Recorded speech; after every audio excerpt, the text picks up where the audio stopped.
Hello and welcome to News Central TV. My name is Mazino Appeal. Here are top stories this hour.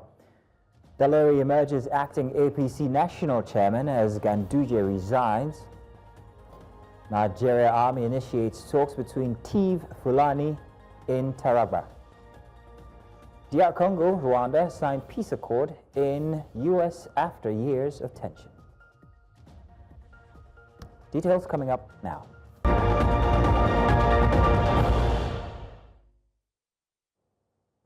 Now we begin with politics, where Deputy National Chairman of the All Progressives Congress, Ali Dalori, has replaced Abdullahi Ganduje as the National Chairman of the party.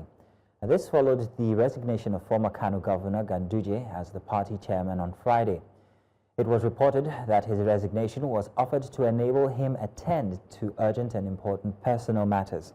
APC spokesman Felix Moka said Tinubu directed Dalori to assume the position of acting national chairman pending the meeting of the National Executive Committee of the party to be summoned immediately to fill the vacancy created by the resignation. Ganduje from the Northwest Zone assumed leadership of the party in August 2023 following the resignation of his predecessor Abdullahi Adamu from the North Central Zone. His tenure faced increasing resistance from within, particularly from those who reviewed his appointment as a violation of the party's internal zoning arrangements. Joining us to discuss more on this is a political analyst, Alan Shore. Alan, you're welcome. Thank you. Good afternoon. Thank you for joining us. So, Alan, given the reported chaos in the FCT Area Council primaries, now can the APC's leadership transition be seen as a response to the incompetence, or is it a symptom of deeper structural problems within the party? Thank you for having me once again. Let us address this issue on three viewpoints. The first, which is legally. But before then, let me congratulate Ganduje for his term in office. He's been a successful politician, having been governor of Kano State twice, rising to the topmost position of his party, the chairman of APC. Let me equally congratulate the man who has emerged as acting. So given that background, we must look at it legally. If a man is in a position, does he have the right to resign? Yes, he has that right to resign. That right to resign reside with him. And the man who has emerged, equally emerged in accordance with the provisions of articles of the Constitution of the APC, that when the chairman is absent or he resigned or is not available, the deputy chairman from his zone will take over from him. The second point is politically. If you want to look at it politically, politicians will do everything, including sacrifice, when it comes to election and permutation ahead of election. So politically, this may be one of the things that will happen, or some of those things that will happen before the 2027 election. But not many Nigeria we want to believe politically, even when the chairman cited, or the former chairman cited his head as a reason for his resignation. Not many Nigeria, given our experience with the national chairman of a ruling political party from the terms of Audu, the then chairman of PDP when Obasanjo was there. So it may be politically correct. It may be some undercurrents ahead of the 2027 election. Okay. So now, going to your question. Okay, go ahead, please. With this one, can this one attend to the structure of the crisis in APC? There is no how you have a ruling party at large as APC and you won't have some internal wrangling. Disability of the leadership of the party to handle such without imploding, without a party imploding. That's what matters. Sure. Now that you're talking about these internal wranglings, sure. Now that you're talking about these internal wranglings, let me ask this now. There is rumor about Ganduje's resignation. The rumor is that it was due to undercurrents, like you said, due to regional pressures, not because of his health. How true is this, and does this signal any breakdown in the party's internal democracy? Yeah, we may not confirm, I may not be able to confirm that now, more so that we have not seen any official statement as regards that. But in politics, everything is possible, you know. They say in politics, the rule in politics is that all is fair. And the man who is having his eyes on the ball ahead of 2027 will do anything to pacify some aggrieved members, or some who may even be willing, or just like you said, to regional blocks demands. If any of the region make a legitimate demands, there may be some compromise. And this is where you must appreciate that politicians can give and they can as well take. All right, then, sure.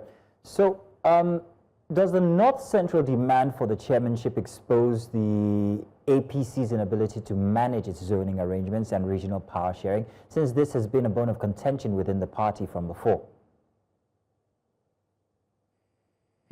Yeah, given the background of the last chairman, the former chairman, that is the chairman that resigned before the emergence of Ganduje, who was from the North Central. There were insinuations, or there were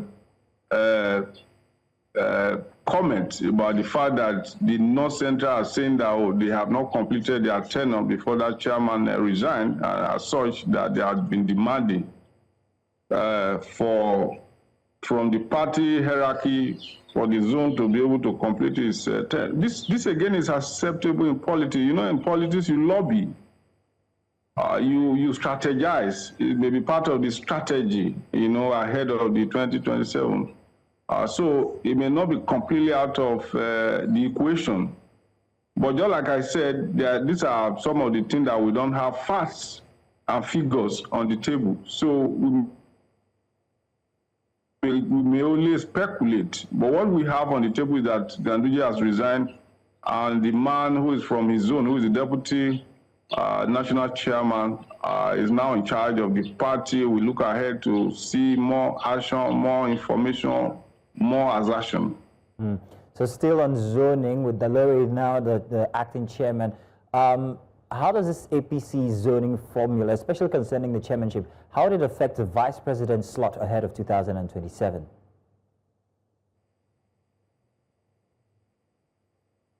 Now you have come to the big question. The present vice chairman is from the Northeast, and the North Central has been playing a very vital role in determining who is going to be the president, or on many occasions who was the president of Nigeria. You agree with me that there have been a tussle over how to, you know, have control of states like Kano from the North Central.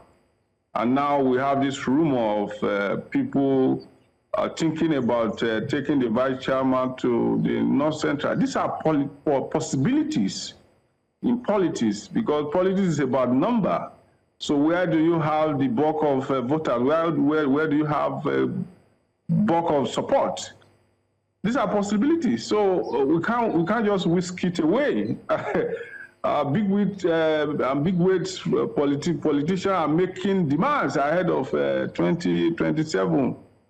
And the president is doing everything. He's trying to ensure that 2027, or the politics of Nigeria, he wants to carry everybody along. If you study his body language very well, he will rather talk rather than to go to war. He wants to engage all and sundry negotiation. He'll be negotiating with people. Don't forget, if you want to assess the president, you may want to call him one of the biggest politicians in town. He has always been a politician, even when he was governor of Lagos State, negotiating for people. But now it is his turn. So the man who has been negotiating for people, who have been fixing people, even in some country, outside Nigeria, I mean, the West Africa. We have seen his contribution in some country. Now he is in charge. He's the president of Nigeria. So he's taking a lot of people along. He's talking to people. He's negotiating his way. So these are possibilities. All right. Alan Shore, I want to say thank you very much for giving us your early afternoon to have this discussion. Thank you. For having me. Now, in the meantime, Edo State Governor Monday Okporola is set to host his counterparts from the All Progressives Congress at the inaugural regional meeting of the Progressive Governors Forum. Governor Okporola was at the airport in Benin City to welcome some of the governors as they arrived and ushered them to the government, where they will be treated to a reception. All 23 APC governors are expected to attend the two-day event scheduled for Friday 27 and Saturday 28th of June. Let's go on a short break now. When we get back, police arrest petroleum tanker hijackers in Lagos. We'll bring you the details after the break. Stay with us.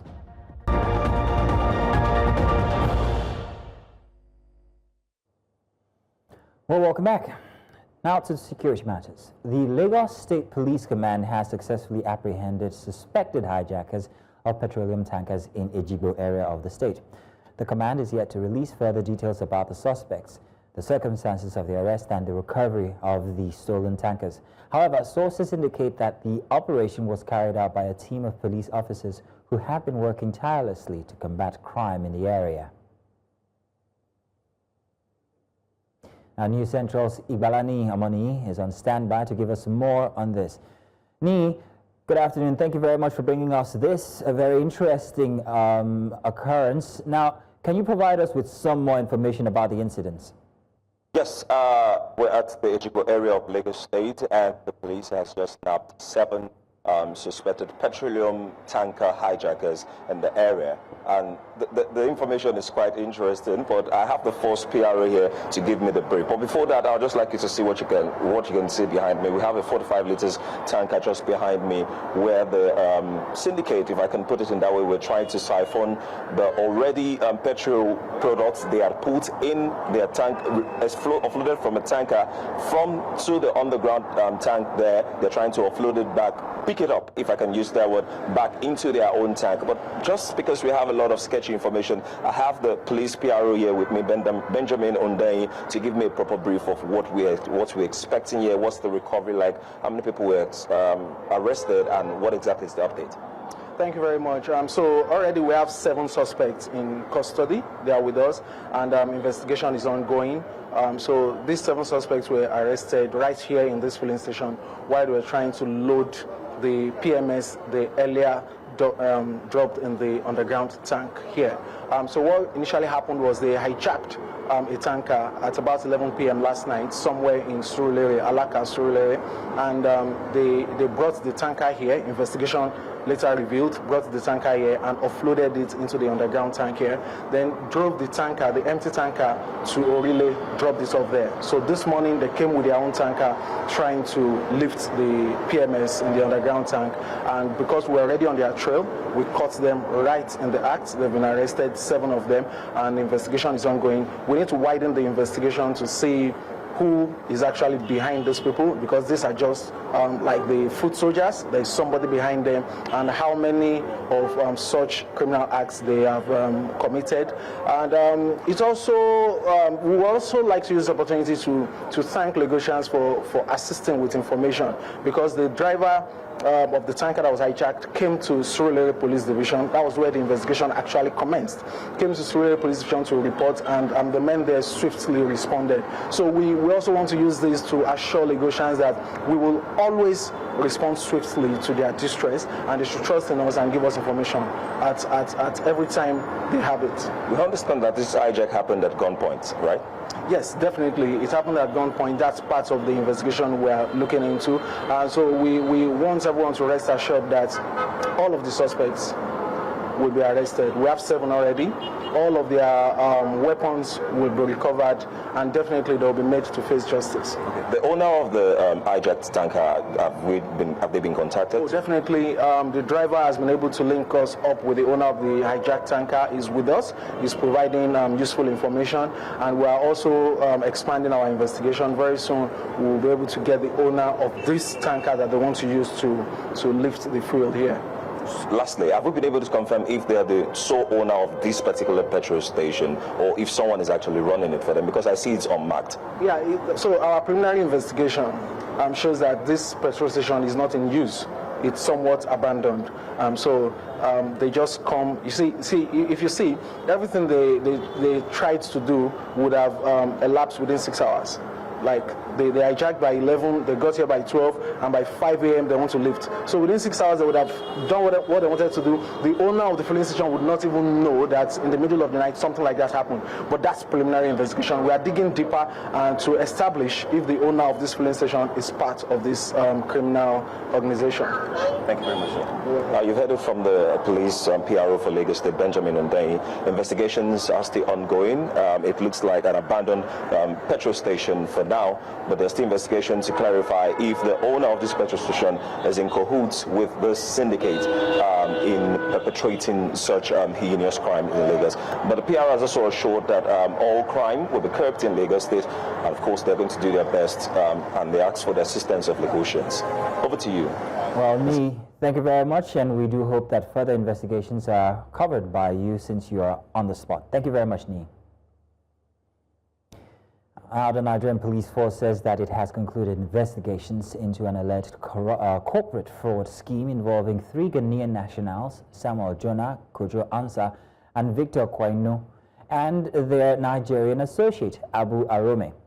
The suspects are alleged to have fraudulently taken control of Jonah Capital Nigeria Limited and its interests in Houses for Africa Nigeria Limited, as well as the high-end River Park estate. The force public relations officer, Olumuyiwa Adejobi, while briefing journalists in Abuja, says that the suspects forged documents and signatures to illegally increase the company's share capital and allot 99 million shares to themselves.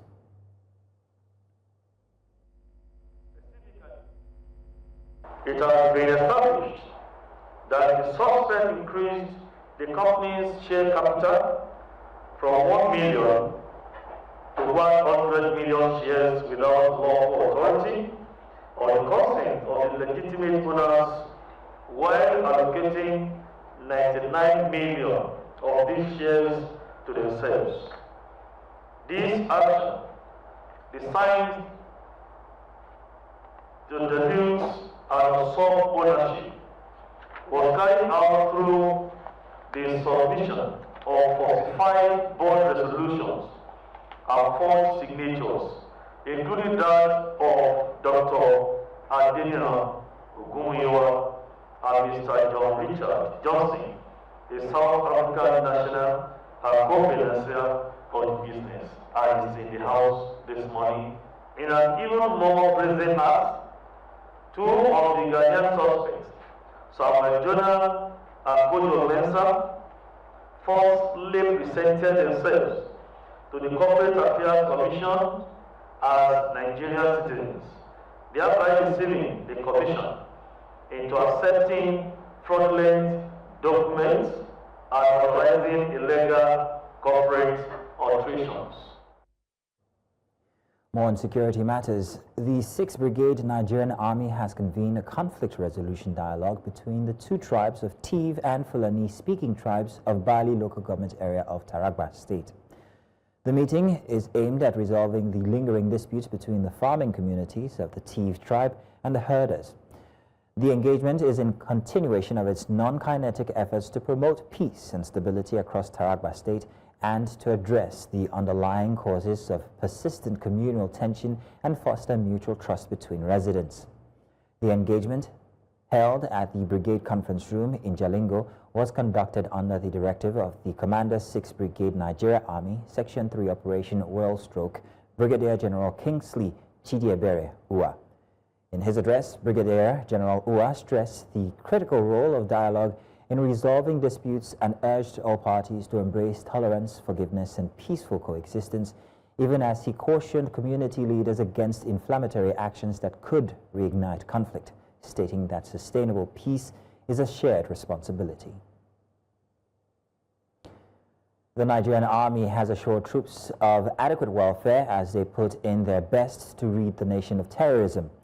This was the Friday Jummah prayer service in the nation's capital, Abuja, marking the commencement of the Army Day celebration for the year 2025. The Chief of Army Staff, represented by the Chief of Training, Abubakar Ndalolo, says that the Army will continue to ensure that peace is restored to troubled communities, especially those overridden by bandits and terrorists. This Jummah service is one of the events lined up in commemoration of the Nigerian Army Day celebration 2025. The grand finale of the celebration is on the 6th of July in Kaduna. This Jummah service provides us with a platform to pray for the Almighty to continue to guard, protect the Chief of Army Staff, Lieutenant General Olufemi Olatubosunle, the Nigerian Army Medal, as well as officers and men of the Nigerian Army. The next event is on Sunday. We'll have the church service, and then after that we'll have a briefing on Wednesday, and then we'll proceed to Kaduna, where the rest of the events will unfold. And the main thing in the sermon for today is for the welfare, well-being of the troops, for them to put their effort for effective performance in the field. The Imam tried to list out the numerous welfare benefit that Army had put in place for the serving retired and even those who have passed away. And at the end, we pray for all of them and the nation, the Army, the armed forces, and for the success of our operation in the year to come.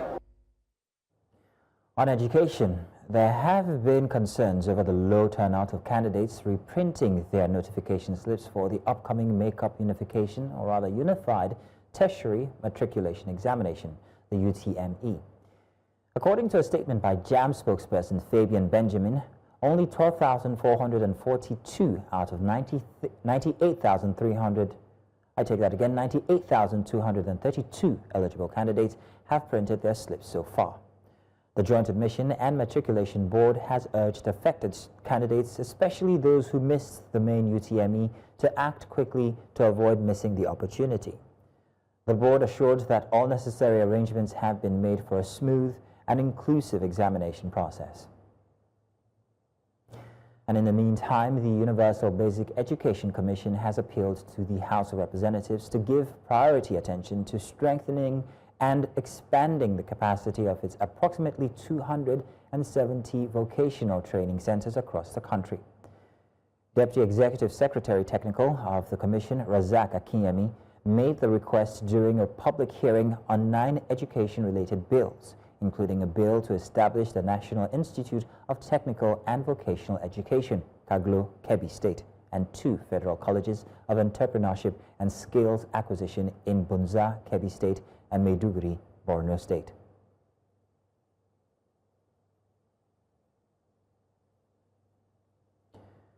The former governor of Kogi State, Yahaya Bello, has asked the Federal High Court in Abuja to release his passport to enable him travel for medical treatment abroad. The request was made through his legal team at the resumed hearing of the ongoing money laundering trial holding in Abuja. News Central's judiciary correspondent Joshua Imarai here reports.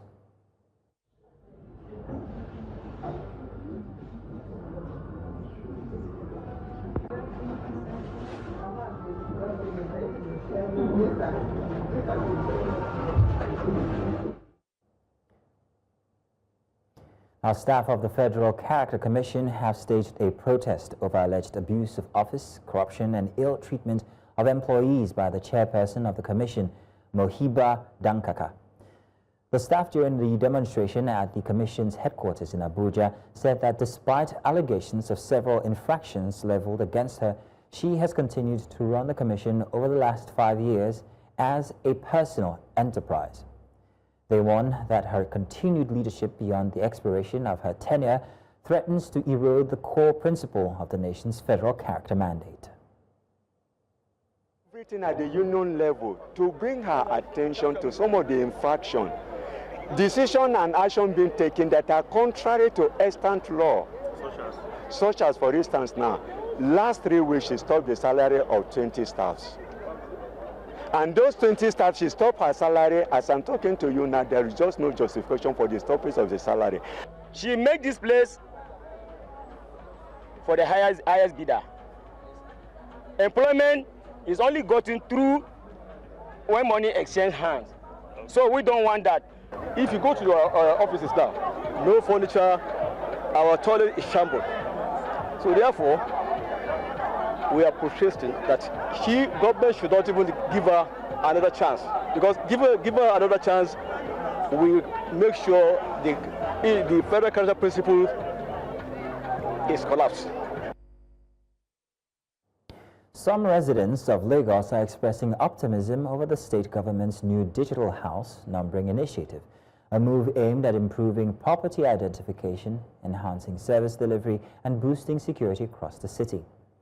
The government says the digital system will transform how homes and streets are mapped in the state. News Central's Victor Mbadike has the details. Locating a specific residence in Lagos is similar to finding a needle in a haystack, despite property having unique numerical identifiers crucial for navigation and identification. Unclear signage, repeated street names, and inconsistent numbering have long hindered emergency response, delayed deliveries, and frustrated residents. There are properties in this Lagos state that do not even have addresses. There are properties in Lagos state that do not even have numbers. I've been to some parts of Ikorodu. The streets don't have a name. The houses don't have numbers. But this is about to change. The one that we're using now is something that is linked to the house numbers. Do you understand? But it's a digital address. It's through a digital addressing system. That means that for every single house number in Lagos today, according to this project, we have the coordinates of the property. All the zoning regulations from density to height and to land use, all of those things are things that we're going to try as much as possible to use these things to identify. The digital house numbering system signifies structured urban planning, distinct addresses, and a progressive outlook. While some residents view it positively, concerns exist about potential misuse. They want to use it to generate taxes. If they do it now, we know what they are going to use the money for. They are going to use it to buy SUV for themselves, enrich their friends and family, and that's all. For the fact that you think since it's traceable and trackable, for those reasons, I think it's a good idea. It's good. If they really wanted to do it, it's welcome idea. The digital address system, officially called the Lagos Identifier Program, is expected to begin a pilot rollout in selected communities this July, before statewide implementation. We have had bills being delivered to houses where you find situations where you would say, oh, we didn't get the bill, they don't know who received the bill, or they didn't know, then suddenly you have like a PHCN come, they disconnect your light, you are not aware. So with this new technology, everything is done now is gone paperless. But if this exercise is done properly, I think that it's going to help us plan better, and it's also going to help us reduce rental fraud in Lagos State. While questions about data privacy persist, many agree that giving every home a digital identity could mark the beginning of a smarter, safer Lagos. In Lagos for News Central TV, Victor Mbadike. Now to health matters. Stakeholders in Plateau State have condemned as alarming and devastating the high rate of illicit drug abuse in the state, calling for concerted effort to end of the menace. News Central's Chizoba Nyanwe tells us more here in this report.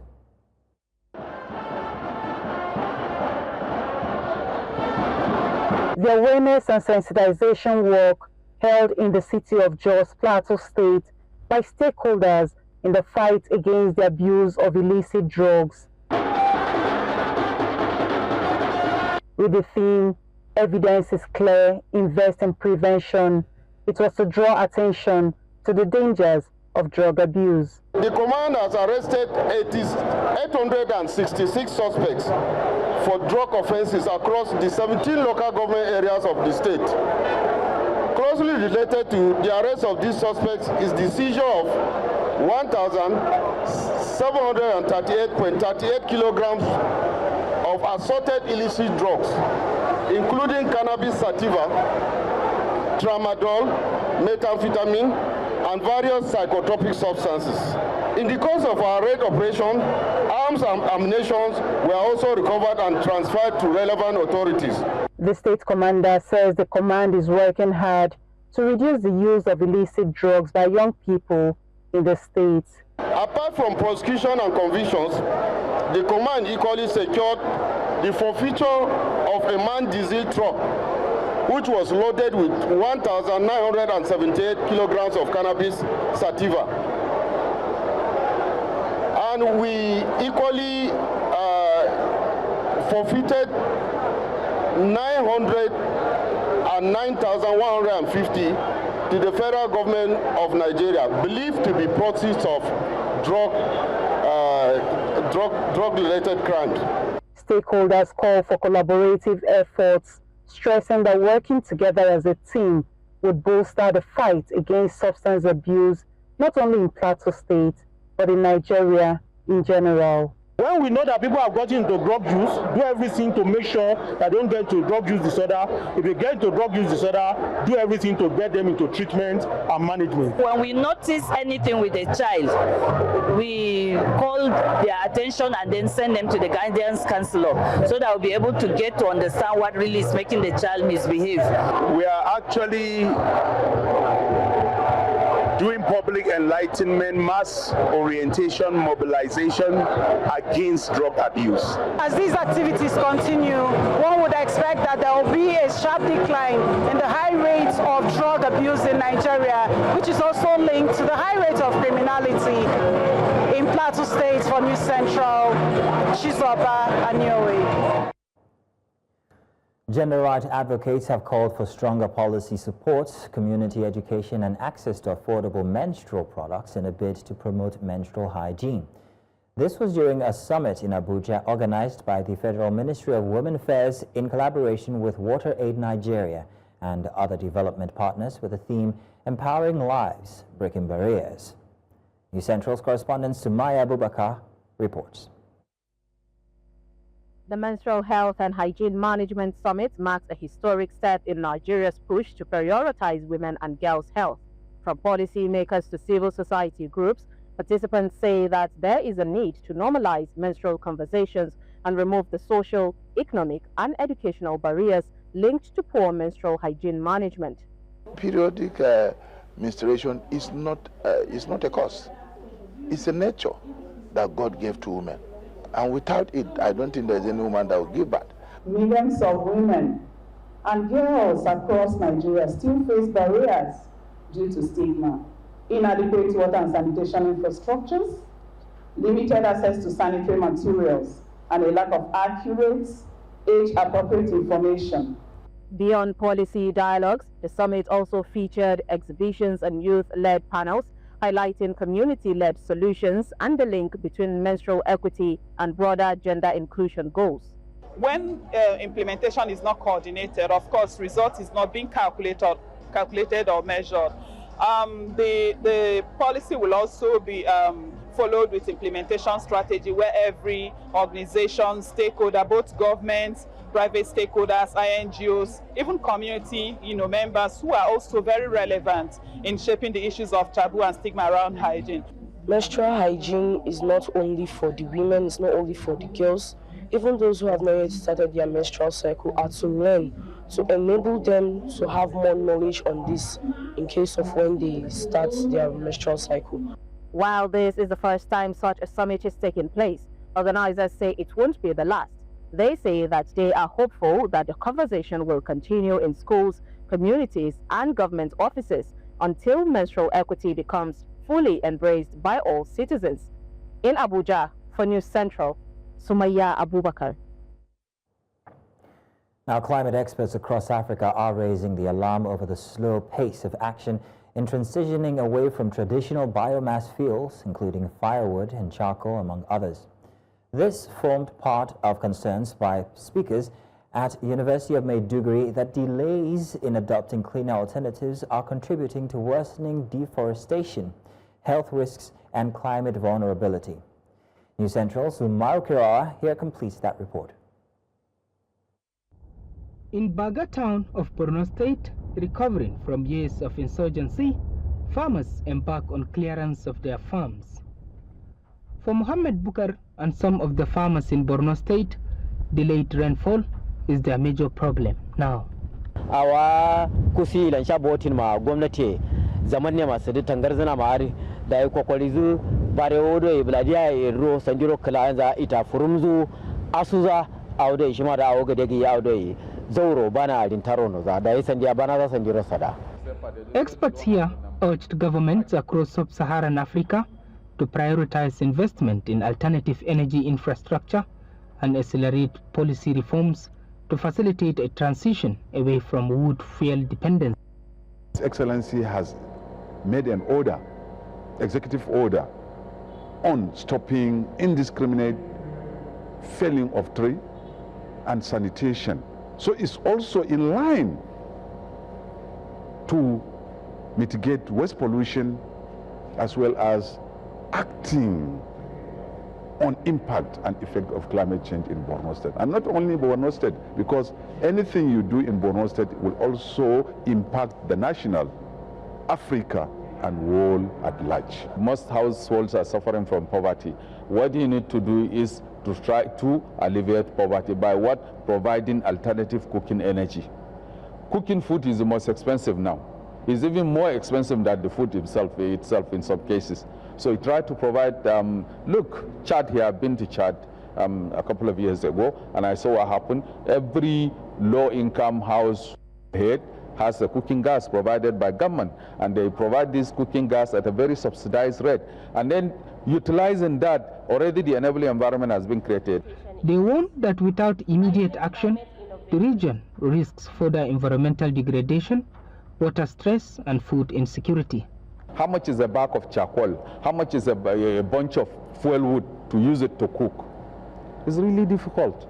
So government needs to set the ball rolling, and then the other stakeholders can come in and then create more awareness. Empowering youth, enforcing policies, and uniting stakeholders for sustainable solutions has also been emphasized to ensure environmental protection. In Maiduguri for News Central, Umar Kirawa. Let's go on a break now. When we come back, we've still got more news inside the hour.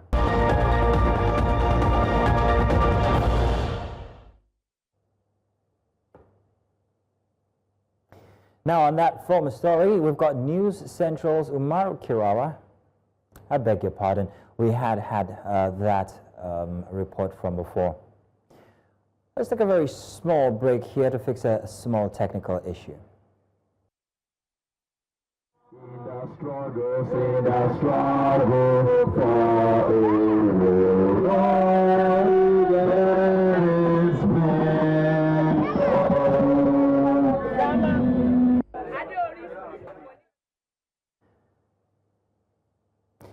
Now in Lagos, the Take It Back movement is demanding justice for thousands of residents displaced by what they describe as illegal demolition in Oworoshoki. Now the group is holding a press conference at the demolition site in Odunfa Okeri to call attention to the scale of the destruction and the suffering it has caused. Now we have News Central's Suese Anyo, who is standing by for more details on this. Suese, good afternoon. Thank you very much for joining us. First of all, could you please give us an idea of exactly what's happening there? All right, Mazina, thank you very much. So we are here at Oworoshoki in Lagos at the demolition site where 2 years ago the buildings were demolished, and according to report, over 10,000 people were displaced. And so the Take It Back movement is holding a press conference to address the situation and hold the government accountable because they claim that there hasn't been any form of compensation, and prior to the demolitions, there was nothing like an information that went around for people to exit these places. And they are also alleging that over 22 people have died as a result of the demolition. So this is what they are here to do, and also to alert the people that this is the situation on ground. So with me here are some of a member of the Take It Back movement, right? And then one of them is also a victim of the demolition. So they'll be speaking with us here. Thank you very much. Yeah, go ahead. Let's hear from them, please, if you please. Okay, so please, can you tell us everything that you know about this situation? All right. I am DK Royce Mavis, right? A member of AAC, an activist. Let's Take It Back movement. We are right here at Oworo-Sheki, basically Lagos, where demolitions had happened twice. After between both demolitions, the community members of this particular site were told that, okay, the demolitions were going to stop. And immediately after that, on March 29th, we learned that another demolition had happened. Well, accounts from public opinion and popular contributions says that people lost their lives, and today, over the night, a pregnant woman with a pregnancy had also lost her life. So I think that's basically what situation is currently on ground, and that the people are aggrieved. They are also complaining that there had not been prior information as to, okay, exiting this site. That's on the one hand, as well as the government had not actively participated in the development of this particular community, right? No primary healthcare centers, no primary education centers, not even actual schools or academies, centers, right? And that's where we currently are at. All right, thank you very much, sir. Okay, so sir, can you join us? Move to the side, please, sir. So sorry. So tell us your name and everything that has happened to you since you moved to this location. I'm Mr. Gospawa Ikweme Ikechko. They demolished my house in 2023, July 25th. Then later we went to House of Assembly, Lagos. They continued talking how the demolition come. I said there's no information, no notice. We just see them on by suddenly. And it was a public holiday period, so that somebody cannot call, they cannot find out how the team managed to come out. We did not even get any response. So last this March, after this was demolished, I don't have any other place to stay. Then I have to go to village. So I was at the village, they called me again, because on January I started renovating that place. But later I saw them again. So when they came back, they asked them, so what is the problem? They said they are surveying somewhere. Surveying somewhere is again to come and destroy the whole of the places again, make it 2 times. Then I don't have any place to stay. Even as I'm now, my pastor is taking care of me. I don't have any other hope. I retired from a total facility, and there is no responder for paying me anything. They say I don't have any gratuity after working 27 years. So I don't know where somebody can able to channel his problem, whether it's for the public, whether it's to government, whether it's your brothers. We don't know. So right now we are tired because we don't know what we are going to face. Now we are coming to election again. They will bring somebody. We vote that.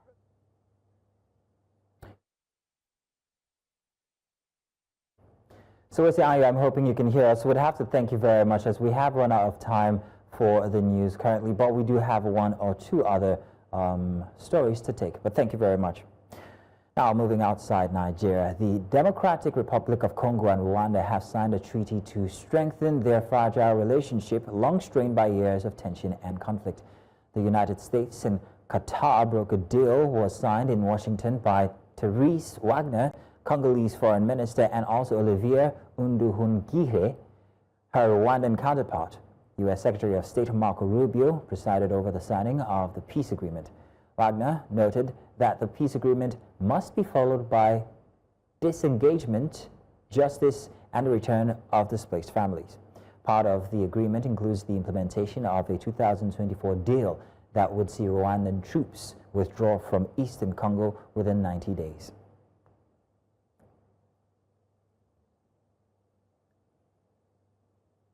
And that's all the news this hour. But before we go, let's take another look at some of the major stories we brought your way. Dalori has been named acting APC national chairman as Ganduje resigns. And Nigerian Army has initiated talks between Tiv and Fulani in Taraba.